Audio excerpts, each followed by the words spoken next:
Yeah, so I think we're good to go now. Now we're checking the sound.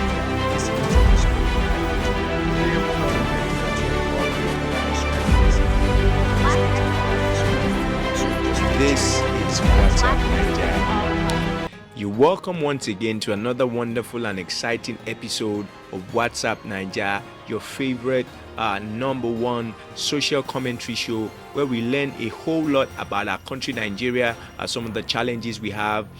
We also even prefer solutions. We find out things about our history, and even last week we began something very important on why Nigeria is better as one than going our separate ways, as many people are agitating.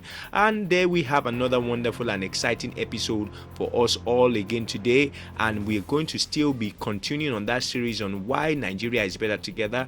So today's own will be episode 2, but don't go anywhere. We'll be right back immediately after the short interlude. And for those who are wondering who this is, well, my name is Tobi Alli and I'm your host of Up Naija. Don't go anywhere. I'll be right back immediately after this very, very short break.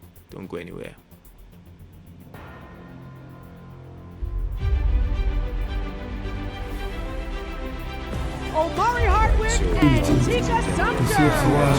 Yeah, so I think we're good to go now. Now we're checking the sound.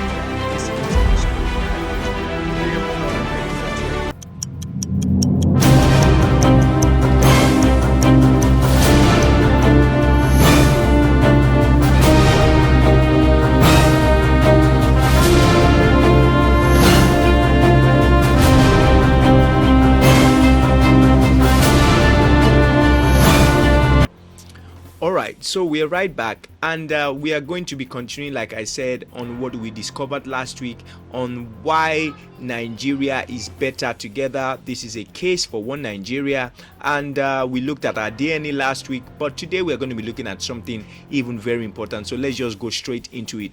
Now, one thing we need to discover and one thing we need to realize is that Nigeria is one of the blessed countries in the world in terms of our climate, in terms of our land. In fact, Nigeria is so blessed that we have a variety of so many crops that grow even across our regions, and this makes us have a large variety of different things that we can even produce in terms of products. And one of the things we even need to discover about this, even though this might sound cliche, there is actually no part of Nigeria, no part at all, I mean the north, the south, the east, where we do not have things that we can benefit from each other. And one of the things we also need to realize is that maybe even before we go ahead, do we even realize that even our population itself is a blessing? Meaning that we cannot just only produce, but we also already have ready-made markets because of the different people that we have around our region.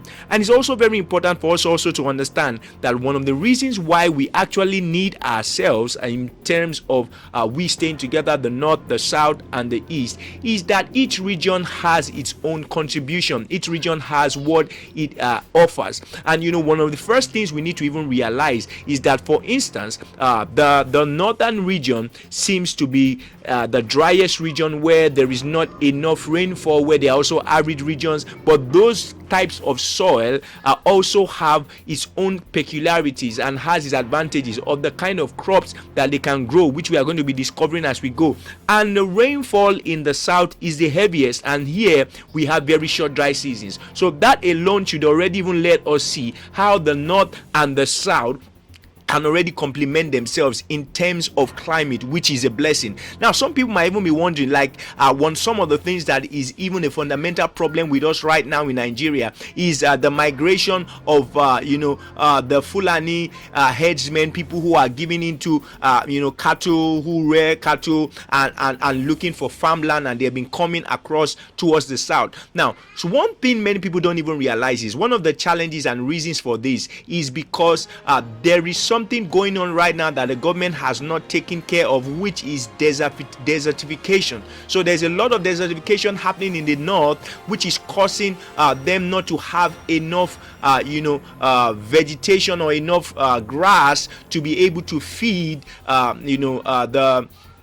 their cattle, and is the reason why they are migrating. And one of the simple solutions that we could even just offer as Nigerians, very simple solution, is for the water that we see, the water that we have in abundance in the south, especially in the southwest.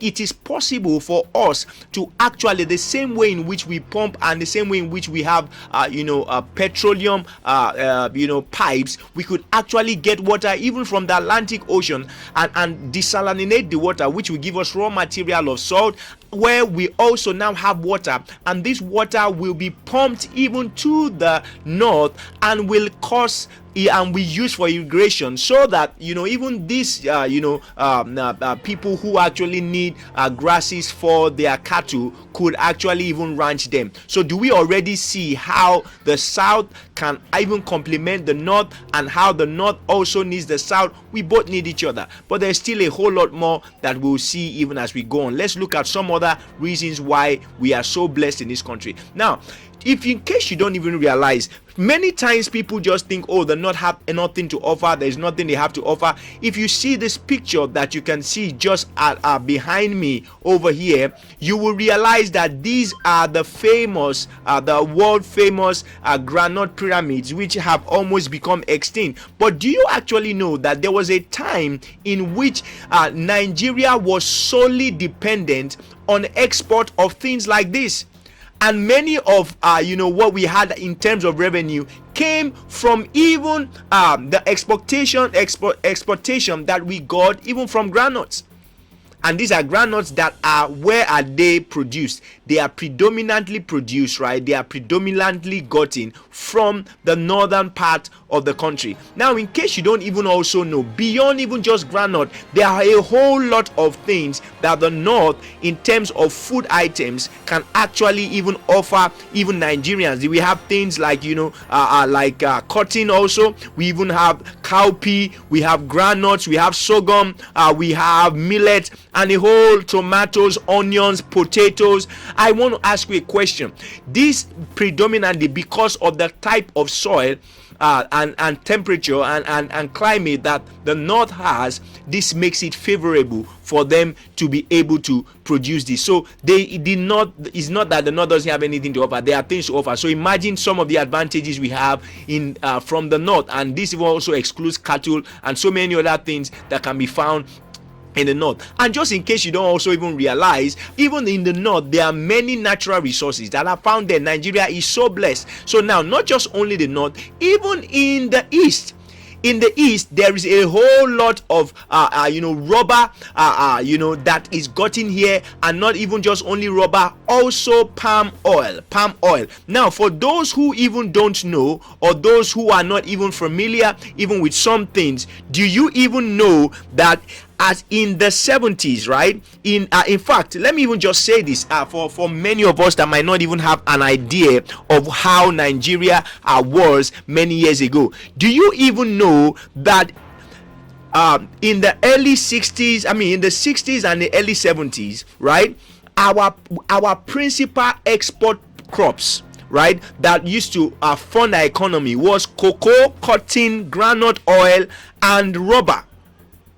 And where are these cotton? They are gotten across the region. So you have a cocoa. I even though I've not gotten to that, but cocoa, we found that in the south, cotton in the north, groundnut in the north, oil in the east.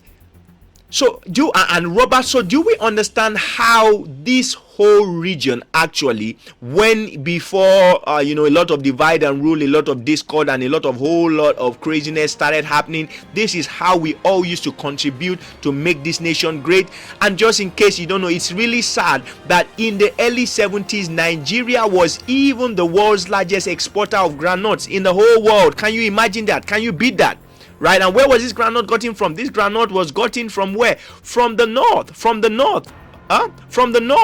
So do we see how this goes? So like I mentioned, we also have cocoa, which can be found, in the south west of Nigeria. And the great and amazing thing about these facts is that if you look at it, critically speaking, and if we are really going to be very serious about ourselves, do we see that we cannot live on just granules? The north cannot live on just granite. They need palm oil, right? The east cannot live on rubber. They will definitely need rice, they will need maize, they will need all these things, and all this is gotten from our land. See, ladies and gentlemen, I need us to understand something. It is the major problem, like I said, that we have in this country, right? The major problem we have is not that we are one Nigeria. One Nigeria actually has its advantages, right? That's not our problem. Our problem has been that for some degree, we don't even know our history. There are a couple of things we don't even know that has happened. We don't even know how each region, has been beneficial to the whole project of Nigeria. We've not even realized that there is no part of Nigeria that is not blessed even with natural resources. Do you even know something? Let me even ask you. Sometimes people just think, oh, okay, it's only in the south that we have petrol and other parts. Do you even know that even some parts of the north, oil was found recently? Even in Lagos at a time, oil was found recently. Do you even know that if I'm to ask us now, you say, oh, what state in Nigeria has the largest, has the most natural resources? I'm sure not many people know that, but the state that has the largest natural resources is in the north, is Kaduna. Can you imagine that? So Nigeria actually is underutilized. Nigeria is underutilized. You can say that with me with all form of confidence. Hey, I said it. Nigeria is underutilized. There is no part of us, there is no state, there is no region that is that doesn't have something tangible to offer.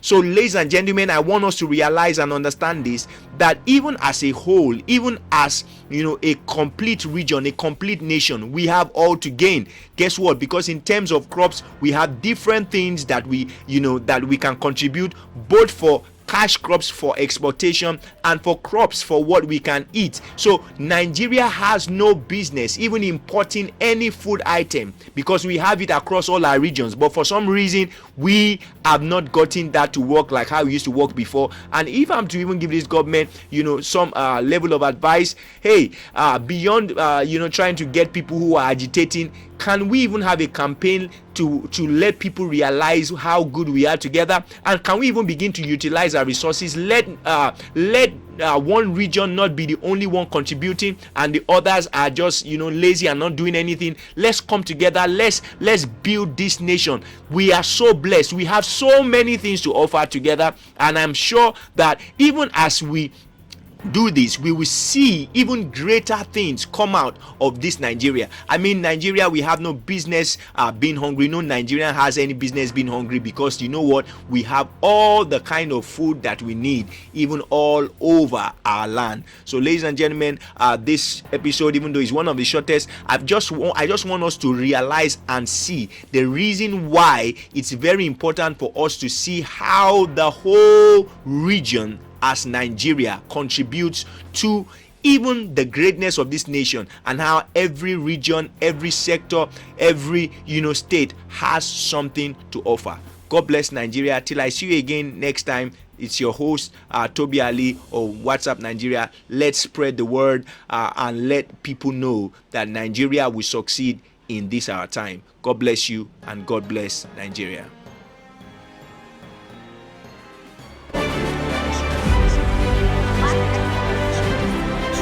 This is WhatsApp Naija.